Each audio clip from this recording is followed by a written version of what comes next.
ke berapa? 80. Waqalu lan tamassana an-naru illa ayyaman ma'dudah. Sama, ini ceritanya masih tetap kaum munafik, orang-orang Yahudi Madinah. Jadi sudah kembali kepada kisah pasca hijrah, ketika kaum muslimin berinteraksi dengan orang-orang Yahudi. Sebelumnya kita ditarik kepada kisah Bani Israel di masa lalu, itu agar kita tahu latar belakangnya, betapa fanatiknya Bani Israel terhadap kesukuan mereka, dan juga pelajaran yang bisa kita ambil adalah pentingnya rasa syukur, di mana Bani Israel ini terlalu sering kufur kepada nikmat-nikmat Allah. Nah, kita mempelajari ini tujuannya adalah supaya terhindar. Jadi kita itu kadang perlu mempelajari hal-hal yang harus kita hindari, agar kita tahu bahwa seberapa jauh sesuatu itu bisa membahayakan kita. Jadi a'rifus syarrah li aslama minhu. Prinsipnya Sayyidina Ali kan seperti itu. Aku tahu atau aku belajar keburukan supaya aku bisa selamat dari keburukan itu. Kadang ada sebagian yang justru anti malah. Contohnya apa?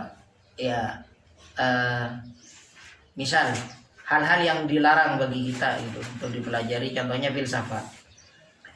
Filsafat ini menurut Imam Ghazali hukumnya apa? Ada yang tahu? Haram. Hah? Masa haram Imam Ghazali? Jadi menurut Imam Ghazali itu makruh mempelajari mempelajari ilmu filsafat. Tapi Ibnu Salah dan Imam Nawawi Ibnu Salah wan Nawawi harrama. Ibnu Salah dan Imam Nawawi ini mengharamkan belajar filsafat. Tentu punya prinsip yang berbeda-beda. Kenapa bagi mereka belajar filsafat itu haram? Karena bisa menyesatkan memang, dan memang harus tersesat gitu. Orang yang belajar filsafat memang sudah bisa dipastikan pada saat dia berfilsafat dia pasti akan tersesat gitu. Pada saat itu ketika dia mencari jati diri, mencari kebenaran, pasti akan tersesat. Dalam artian apa? Keluar dari jalur yang sesungguhnya, dari jalur yang lurus. Nah, seperti itu. Tapi ya kalau kata Imam Ghazali justru malah bukan makruh ya. Istilahnya itu kalau menurut Imam Ghazali malah sunnah kifayah gitu. Jadi belajar filsafat supaya kita selamat dari pemikiran orang-orang filsafat. Maka di zaman modern ada istilah filsafat Islam, kan gitu kan? Iya. Filsafat Islam ada filsafat, berarti ada filsafat non Islam. Nah, itu kan pemikiran-pemikiran di zaman-zaman pembaruan, sejak zaman siapa itu? Muhammad Abduh, Rashid Ridho dan seterusnya. Karena memang kita harus terus melakukan pembaruan. Dan belajar filsafat tujuannya itu gitu, biar selamat dari itu. Begitu juga ilmu-ilmu yang lain, ilmu-ilmu pengetahuan yang lain. Jadi untuk selamat dari itu kadang kita harus menyelami dulu baru kita tahu. Tapi hati-hati, sebelum menyelam kalian harus punya bekal yang kuat. Ibaratnya seorang penyelam, kalau hanya dia menyelam kosong, hanya nyemplung, kita tak kira selamat. Hanya sekedar nyemplung saja tanpa ilmu, maka ya tenggelam gitu. Tapi kalau pakai ilmu, maka dia mempersiapkan oksigen kadarnya untuk berapa menit, dia bisa bertahan di kedalaman berapa, dan semuanya sudah ditakar. Pakaiannya juga sudah diatur, yang diatur sedemikian rupa sehingga bisa berenang dan bermanuver dengan nyaman selama di dalam laut, sehingga dia bisa selamat pada saat dia kembali. Itu dalam istilah marketing, dalam istilah di dunia trading itu dikenal dengan istilah manajemen risk. jadi manajemen kerugian. Jadi sudah dipersiapkan ketika kita gagal menyelam, apa antisipasi penyelamatannya. Ketika kalian menyelam, misalnya belajar ilmu filsafat, harus sudah punya antisipasi sebelumnya, sudah punya ilmu akidah yang kuat. Yaitu ya ilmu akidah yang kuat, paling tidak yang dasar itu, yang menurut siapa? Imam Haramain, hukum akal itu ada 3. Itu menurut Imam Haramain. Apa hukum akal? Wajib, muhal, dan jais. Itu minimal ya, punya bekal itu untuk belajar filsafat. Itu pondasinya gitu. Tentang sifat-sifat wajib bagi Allah, sifat wajib bagi para rasul. Karena pondasinya itu harus akidah.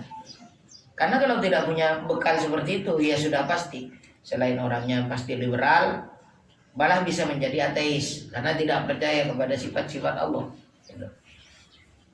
Nah, dari sini kisah Bani Israel juga sama. Kita mempelajari ini bukan supaya kita sama dengan mereka. Makanya ketika saya bongkar, saya buka pemahaman kalian tentang Bani Israel yang seolah-olah saya mewajarkan sikap mereka. Artinya apa? Perbuatan mereka itu sangat aktual dengan perbuatan kita, gitu loh. Dengan sikap kita, atau bahkan sikap kita yang dari dulu hanya bisa mengecam Bani Israel karena kita tidak tahu, seolah-olah kita nggak sama dengan mereka, gitu loh. Kita tahu bahwa ini buruk, bahwa karakter seperti ini adalah karakter yang keliru, karakter menentang, karakter banyak bertanya, ini keliru.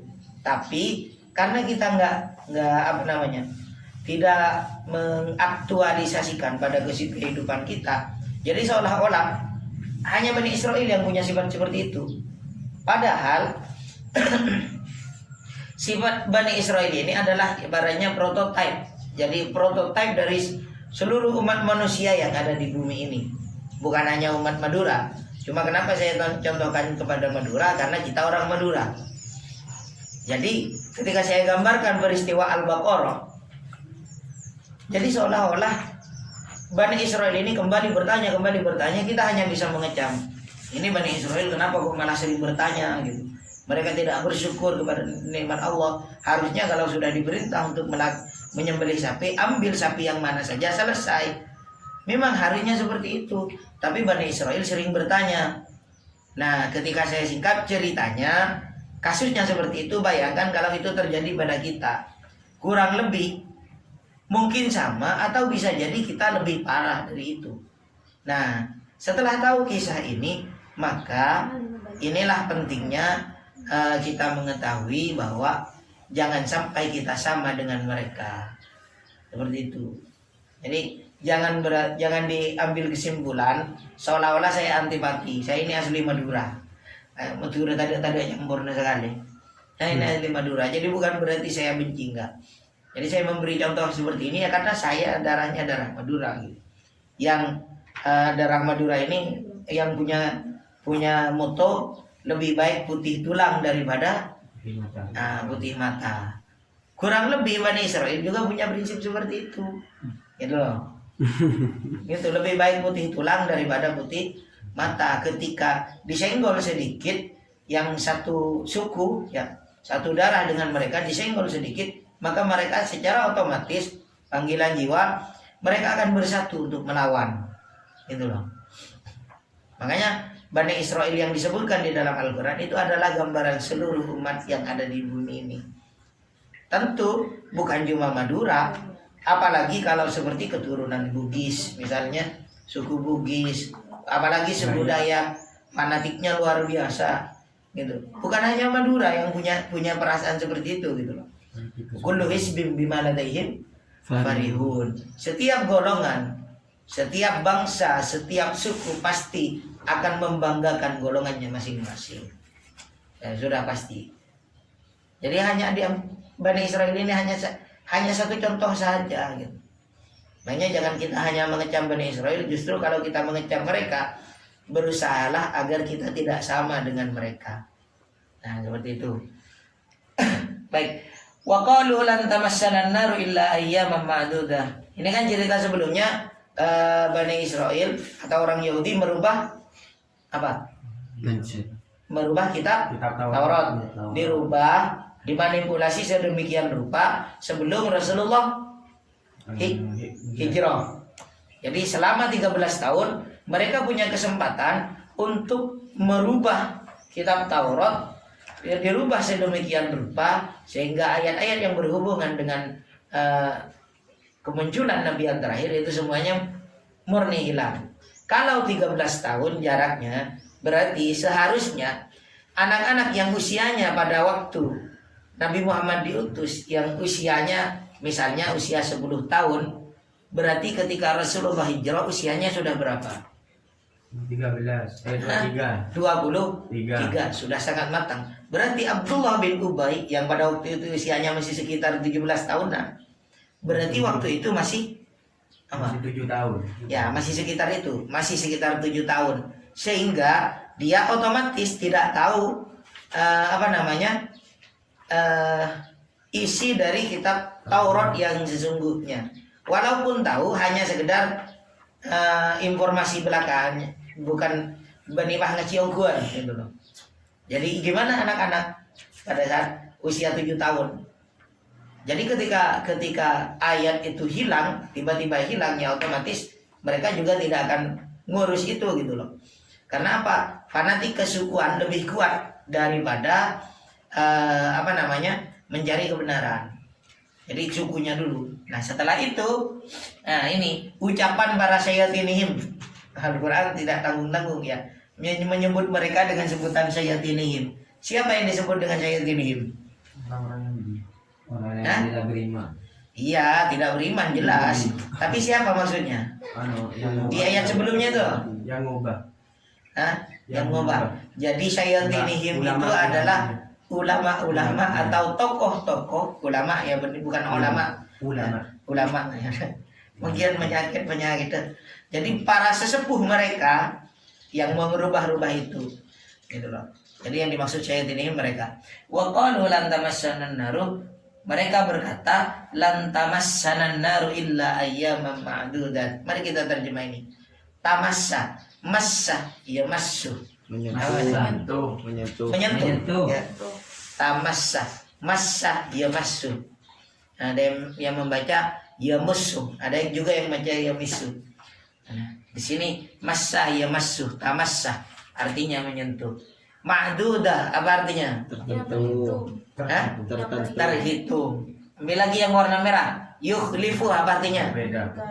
Mengingkari. Khalafah. Nah, dulu sama saya singgung tentang khalifah dan seterusnya, itu kan satu akar itu.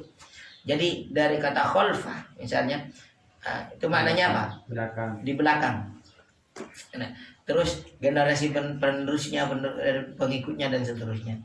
Maka yukhlifu berarti mengingkari. Karena kan bedebudin. Jadi bisa bermakna berpaling, bisa bermakna mengingkari. Akhlafa yukhlifu. Yukhlifu menyalahi sumpah, menyalahi janji. Siapa yang melanggar sumpah, misalnya sumpah jabatan, maka kalimatnya yukhlifu, melanggar sumpah jabatan.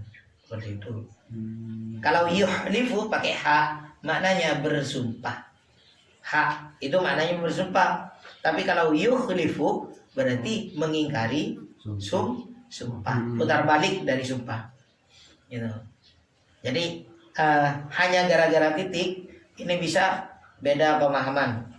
Dari yukhlifu yang maknanya bersumpah, ketika dibaca yukhlifu maka maknanya melanggar sumpah. Ini kalau konteksnya tentang sumpah. Di sini konteksnya bukan sumpah. Makanya makna itu disesuaikan dengan konteks atau siyakul kalam. Konteks bahasa, konteks kalimat. Yukhlifu apa artinya? Mengingkari. Tamassa menyentuh. Ma'dudah terhitung. Yukhlifa mengingkari.